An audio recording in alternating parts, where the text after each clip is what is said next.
Velocity, acceleration రెండు ఒకే డైరెక్షన్లో ఉంటాయా, వేరువేరుగా ఉంటాయా? అసలు వెలాసిటీ అంటే ఏంటి, యాక్సిలరేషన్ అంటే ఏంటి? ఎస్, వెలాసిటీ అంటే the rate of change of displacement. Rate of change of displacement అంటే ఉదాహరణకి మీరు ఒక 60 మీటర్లు 1 సెకండ్లో ట్రావెల్ చేశారు, ఇదే వెలాసిటీ. వెలాసిటీ అంటే డిస్ప్లేస్మెంట్ అపాన్ టైం.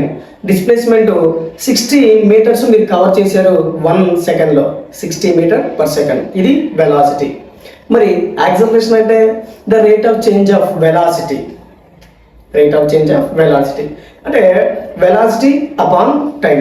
ఇవి వెలాసిటీ అండ్ యాక్సిలరేషన్. మరి వెలాసిటీ, యాక్సిలరేషన్ రెండు ఒకే డైరెక్షన్లో ఉంటాయా, లేదా వెలాసిటీ ఇటు ఉంటే యాక్సిలరేషన్ ఇటు ఉంటుందా, లేదా రెండు ఒకదానికి ఒకటి సంబంధం లేకుండా ఉంటాయా అనే దాని గురించి మనం చూద్దాము.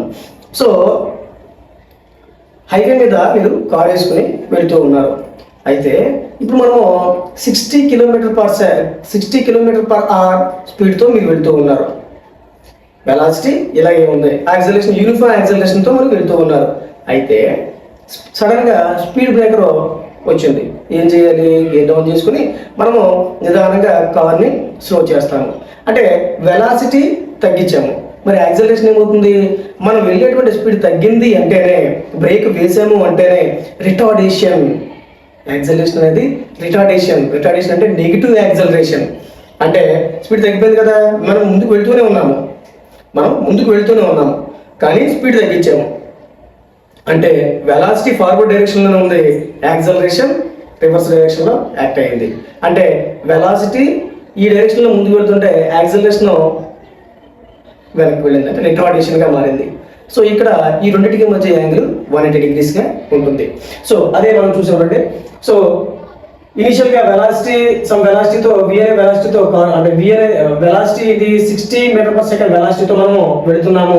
యాక్సిలరేషన్ యూనిఫామ్ యాక్సిలరేషన్ సేమ్ డిస్టెన్స్లోనే వెళ్తూ ఉన్నాము. అయితే స్పీడ్ బ్రేకర్స్ వచ్చినప్పుడు అల్టిమేట్గా మనం బండిని స్లో డౌన్ చేస్తాము. సో అప్పుడు ఏంటి, వెలాసిటీ అనేది 30 మీటర్ పర్ సెకండ్లో వచ్చింది. బండి ఆగింది అంటేనే యాక్సిలరేషన్ నెగిటివ్ యాక్సిలరేషన్గా రిటార్డేషన్గా మారుతుంది.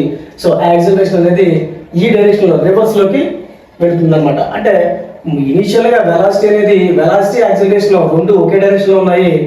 కొంత సమయం అంటే బ్రేక్ వేసిన తర్వాత రిటార్డేషన్ వచ్చిన తర్వాత వెలాసిటీ ఇటు వెళ్తుంటే యాక్సిలరేషన్ ఇటు వచ్చింది. అంటే వెలాసిటీ అనేది ఇటు వెళ్తుంది, యాక్సిలరేషన్ ఇటు వచ్చింది. సో వాటి మధ్య యాంగిల్ 180 డిగ్రీస్. అయితే వెలాసిటీ అదేవిధంగా యాక్సిలరేషన్ ఆపోజిట్ డైరెక్షన్లో ఉన్నాయని తెలిసింది. సో ఇదే విధంగా మొన్న నేను క్రికెట్ ఆడేటప్పుడు కాటన్ బౌల్ చేశాను. వెంటనే ఆ ఆనందాన్ని తట్టుకోలేక బాల్ ఇలాగా పైకి విసిరేశాను. ఇక్కడ వెలాసిటీ యాక్సిలరేషన్ రిలేషన్ ఏదైనా ఉందంటారా? ఎస్, ఉంది. బాల్ యొక్క గమనం పైకి వెళుతుంది, వెలాసిటీ తోటి పైకి వెళుతుంది. సో ఆబ్వియస్లీ మనకి ఎప్పుడూ కూడా తెలుసు యాక్సిలరేషన్ డ్యూ టు గ్రావిటీ కిందకి లాగుతూ ఉంది. సో ఇక్కడ బాల్ అనేది పైకి విసిరితే సో వెలాసిటీ విఎన్ఏ వెలాసిటీతో పైకి వెళుతూ ఉంటే యాక్సిలరేషన్ డ్యూ టు గ్రావిటీ కిందకే లాగుతూ ఉంది. వాటి మధ్య యాంగిల్ 180 డిగ్రీస్. ఇక్కడ కూడా velocity and acceleration both are in opposite డైరెక్షన్లో ఉన్నాయి. అదేవిధంగా మన క్రికెట్లో ధోని మాస్టర్ 6 కొట్టారు. 6 కొట్టినప్పుడు అక్కడ అనాలిసిస్ చూపించేటప్పుడు 108 మీటర్ల 6 వెళ్ళిందని చెప్పేసి కామెంటేటర్ మంచి ఉత్సాహంగా చెబుతూ ఉంటారు. అప్పుడు పాత్ ప్రొజెక్టైల్ పారాబోలా కింద చూపిస్తారు. అక్కడ బ్యాట్స్మెన్ అక్కడ నుంచున్నటువంటి గ్రౌండ్ దగ్గర నుంచి, గ్రీజ్ దగ్గర నుంచి అవుట్ ఆఫ్ ది పార్క్ వెళుతున్నటువంటి దాన్ని ఒక యానిమేషన్ రూపంలో ఇలా గీస్తారు. ఇలా గీసినప్పుడు బాల్ వెళుతున్నటువంటి ఈ పాత్ ప్రొజెక్టైల్ ఈ పారాబోలాలో వెలాసిటీ అనేది ఈ పారాబోలాకి టాంజెన్షియల్గా ఇటుంటే దాని యొక్క యాక్సిలరేషన్ అనేది కిందకే యాక్ట్ చేస్తుంది. అదే ఇక్కడ చెప్పే ప్రయత్నం చేశాను. ఈ బాల్ అనేది ఇక్కడ నుంచి ధోని సార్ ఇక్కడ నుంచి ఇలా 6 కొట్టారు, గ్రౌండ్ బయటకు వెళ్ళిపోయింది. అంటే ఇలా బయటకు వెళ్ళింది. వెళుతున్నప్పుడు చూడండి, ఈ వెలాసిటీ అనేది ఎలా ఉంది, టాంజెంట్ టు ద ఈ పాత్కి పారాబోలాకి టాంజెంట్ ఈ డైరెక్షన్లో వెలాసిటీ వెళ్తుంటే యాక్సిలరేషన్ అనేది డౌన్ వర్డ్స్ ఉంది. సో ఈ పాయింట్ దగ్గర మనం చూద్దాము, ఇది మాక్సిమం పాయింట్ రీచ్ అయిన తర్వాత వెలాసిటీ ఈ డైరెక్షన్లో ఉంటే యాక్సిలరేషన్ కిందకు ఉంది. ఇక్కడికి వచ్చినప్పుడు చూడండి, టాంజెంట్ గానే వెళ్ళింది వెలాసిటీ, యాక్సిలరేషన్ కిందకే ఉంది. సో వెలాసిటీ అండ్ యాక్సిలరేషన్ రెండు ఒకే డైరెక్షన్లో ఉండాలి అని రూల్ ఏమీ లేదు. According to the convenience, according to the condition vary అవుతా ఉంటాయి అన్నమాట. ఇప్పుడు ఈ కాన్సెప్ట్ని బేస్ చేసుకుని మనము ఐపీఈ 4 మార్క్స్ క్వశ్చన్ 11th క్లాస్కి సంబంధించినటువంటి ఐపీఈ 4 మార్క్స్ క్వశ్చన్ ఇప్పుడు మనం నేర్చుకునే ప్రయత్నం చేద్దామండి. Can the velocity of an object can be in the direction other than the direction of acceleration of the object. అంటే can the velocity of an object యొక్క velocity అనేది in the direction other than the direction of the acceleration. అంటే velocity అదే విధంగా acceleration, ఒక object యొక్క velocity and acceleration రెండు ఒకే direction లో ఉంటాయా, ఉండవా? ఎగ్జాంపుల్స్ ఇవ్వండి అని అడుగుతున్నారు. ఉండదనే లేదు, ఎస్ ఉండదు. The velocity of an object can be in the different direction other then that of the acceleration. అదే కదా మనం ఇప్పుడు చెప్పుకున్నాము. The velocity of an object, ఒక ఆబ్జెక్ట్ యొక్క వెలాసిటీ అనేది can be in different directions, వేరు డైరెక్షన్స్ లో ఉండొచ్చు, other than that of the acceleration.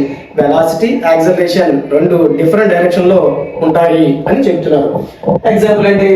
When a body is projected vertically upwards, ball ని ఇలాగా పైకి ప్రొజెక్ట్ చేస్తే, బాల్ ఇలాగా కాటన్ బోర్డ్ ఎగ్జాంపుల్ చెప్పాను కదండి. బాల్ ని పట్టుకున్నాను, ఆనందంతో పైకి ఇలా విసిరేసాను కాటన్ బోర్డ్ చేసిన తర్వాత. So when a body is projected vertically upwards, పైకి విసిరినప్పుడు the direction of the velocity is upward, అంటే పైకి వెళ్తుంది కదా, దీని యొక్క వెలాసిటీ అనేది పైకి ఉంటుంది. Whereas the direction of the acceleration is in downwards, ఇది పైకి వెళ్తుంటే acceleration due to gravity always కిందకే యాక్ట్ చేస్తూ ఉంటుంది అనమాట.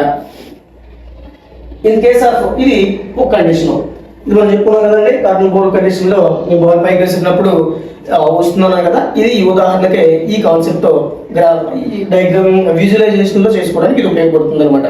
So second case, in case of oblique projectile motion velocity is always tangential to the path of the projectile. Dhoni sir 6 కొట్టినప్పుడు దాన్ని ఇలా projectile, the path of projectile is parabola అన్నారు కదా, ఆ పాత్ ని మనం డ్రా చేసి చెప్పాను కదండి, అది ఇక్కడ ఉపయోగపడుతుంది. వెలాసిటీ అనేది ఎలా ఉంది? Always tangential to the path of the projectile. ఈ వెలాసిటీ అనేది ఈ పాత్ కి టాంజెన్షియల్ గా ఉంటుంది, స్పర్శరేఖ అంటారు తెలుగులో. ఈ పాయింట్ అంటే ఈ పాత్ ఆఫ్ ప్రొజెక్టైల్ లో ఎక్కడైనా సరే టాంజెన్షియల్ గా వెలాసిటీ యొక్క డైరెక్షన్ అనేది టాంజెన్షియల్ గా ఉంటుంది అని చెప్తున్నారు. అదే టాంజెన్షియల్ గా ఉంటుందని చెప్తున్నారు. Whereas the gravitational acceleration is always downwards. చూడండి అదే కదా, గ్రావిటేషనల్ యాక్సిలరేషన్ ఏం చేస్తుంది? ఆల్వేస్ కిందకి యాక్ట్ అవుతుంది. ఇది టాంజెన్షియల్ గా వెలాసిటీ అనేది డైరెక్షన్ లో ఉంటే, యాక్సిలరేషన్ అనేది టువర్డ్స్ డౌన్వర్డ్స్ లోనే యాక్ట్ అవుతూ ఉంది. సో ఇదనమాట.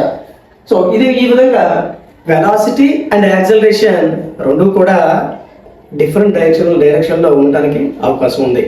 సో ఇటువంటి కంటెంట్ మీకు మరింత కావాలి అంటే మన ఛానల్ని like, comment, share and subscribe our channel. Thank you.